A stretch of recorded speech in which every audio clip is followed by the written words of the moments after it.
Entre 1936 y 1939, España, se partió en dos. Fue una herida increíblemente profunda, una que no solo desgarró al país por dentro, sino que, de alguna manera, se convirtió en el prólogo sangriento de lo que vendría después, la Segunda Guerra Mundial.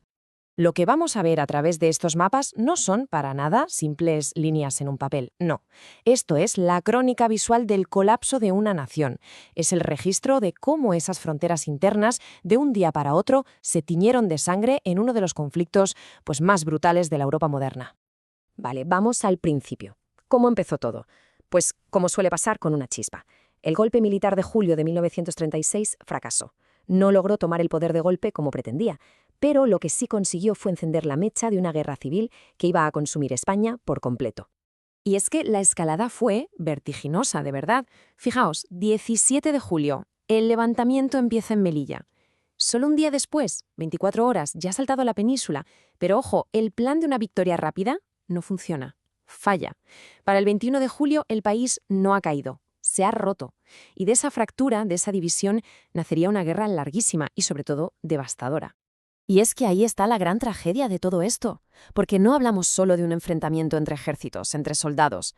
No, hablamos de una crisis política que se descontroló hasta convertirse en una guerra que enfrentó a ciudadanos contra ciudadanos, a vecinos contra vecinos. Bien, entonces tenemos dos Españas, pero ¿quiénes eran exactamente? ¿Qué defendía cada bando? ¿Cómo se organizaban? Porque estamos hablando literalmente de dos mundos opuestos que convivían, o más bien chocaban, dentro de un mismo país.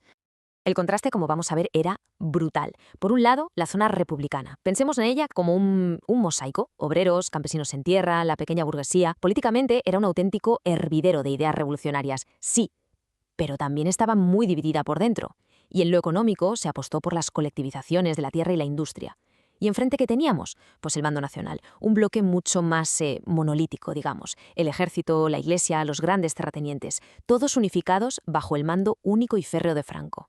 Su proyecto era muy distinto, control estricto y la vuelta al orden tradicional. ¿Y estas dos banderas? Bueno, creo que lo resumen todo a la perfección. No son solo trozos de tela, claro, son el símbolo de esa división profundísima, casi irreconciliable, que partió el país en dos mitades. Vale, visto esto, vamos a meternos ya en el meollo del conflicto, en la parte militar. Vamos a seguir la evolución de los frentes con los mapas para entender las grandes campañas y esos momentos clave, esos puntos de inflexión que cambiaron el curso de la guerra. Al principio de todo, en los primeros meses, el objetivo de los sublevados era clarísimo, casi una obsesión: Madrid. Había que tomar la capital.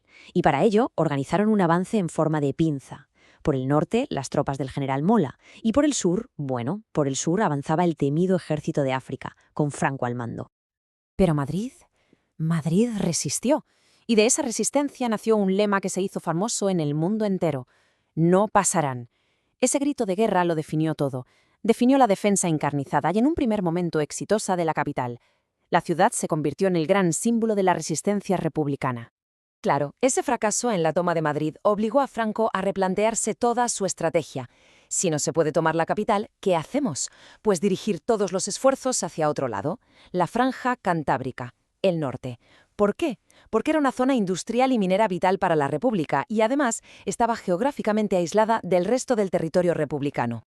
Y fue justo ahí, durante esa campaña del norte, cuando el mundo entero iba a asistir a un nuevo tipo de horror. Hablamos, claro, del bombardeo de Guernica. Fue una de las primeras veces en la historia en que la aviación de guerra se usaba así, de forma masiva y deliberada, para aniquilar a una población civil que no podía defenderse. Guernica se convirtió al instante en el símbolo universal de la barbarie de la guerra moderna. Avanzamos un año, hasta abril de 1938, y aquí los nacionales consiguen una victoria que es estratégicamente decisiva. Consiguen llegar al Mediterráneo, por Vinaroz, en Castellón, y al hacerlo logran algo importantísimo: cortar el territorio republicano en dos. Cataluña queda completamente aislada del resto de la zona que seguía siendo leal al gobierno. 100.000. 100.000 personas. Es que la cifra es tremenda. Esa es la estimación de muertos en la que fue la batalla del Ebro. Fue sin duda el enfrentamiento más largo y más sangriento de toda la guerra. Fue el último intento desesperado de la República por darle la vuelta a la situación. Y el resultado de esa batalla fue simplemente catastrófico para la República. Su ejército quedó en la práctica destruido. Aquella derrota selló su destino militar y dejó la puerta abierta de par en par para la conquista de Cataluña, que cayó rápidamente en manos de las tropas franquistas. Pero a ver, es muy importante entender una cosa. La Guerra Civil Española no se luchó solo dentro de España. El conflicto tuvo una dimensión internacional que fue absolutamente crucial. De hecho, España se convirtió en una especie de campo de pruebas para las grandes potencias europeas. Sí, se convirtió en lo que se conoce como una guerra subsidiaria o proxy war. Fue, y esto no es una exageración, un ensayo general para la Segunda Guerra Mundial. Pensemos en ello. La Alemania de Hitler probó aquí sus nuevas tácticas de bombardeo, la Italia de Mussolini sus tanques, la Unión Soviética su material bélico y sus asesores. Fascismo y comunismo estaban, en suelo español, ensayando el gran combate que muy poco después iba a engullir a toda Europa. Y claro, estos apoyos internacionales fueron decisivos. El bando nacional recibió una ayuda militar masiva, muy moderna para la época, de la Alemania nazi y la Italia fascista. ¿Y la República? Pues dependió básicamente del material que le enviaba la Unión Soviética y, por supuesto, del valor de los voluntarios de las brigadas internacionales. Pero la balanza, seamos claros, estaba desequilibrada. La ayuda que recibió Franco fue al final mucho más constante y de mayor calidad. Y así, con este panorama, llegamos al final de la guerra. Pero el fin del conflicto no fue un final feliz, ni mucho menos. Las consecuencias fueron terribles y dejaron una marca profundísima en España durante décadas y décadas. 500.000.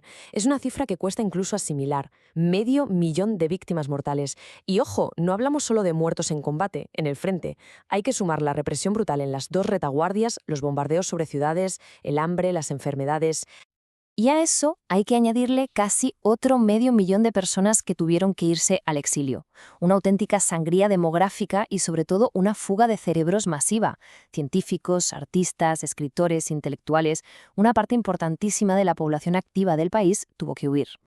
Si miramos la economía, el desastre fue absoluto. La producción industrial y agrícola se hundió. El país estaba literalmente en ruinas, las infraestructuras destrozadas y, para colmo, endeudado hasta las cejas. ¿Y esto en qué se tradujo para la gente? Pues en años y años de hambre, de cartillas de racionamiento y en un larguísimo periodo de aislamiento económico, de autarquía, que impidió que el país se recuperara durante mucho tiempo. Y esto es algo que hay que entender muy bien. El fin de la guerra no trajo la paz, no trajo la reconciliación. Lo que trajo fue la imposición de una dictadura militar, un régimen autoritario liderado por Francisco Franco, que iba a gobernar España durante casi 40 años. Así que la guerra terminó en 1939, pero dejó una herida inmensa, y con ella una pregunta que ha resonado durante generaciones, una pregunta que sigue abierta. ¿Cómo se reconstruye una nación después de haberse partido en dos, después de haberse destruido a sí misma?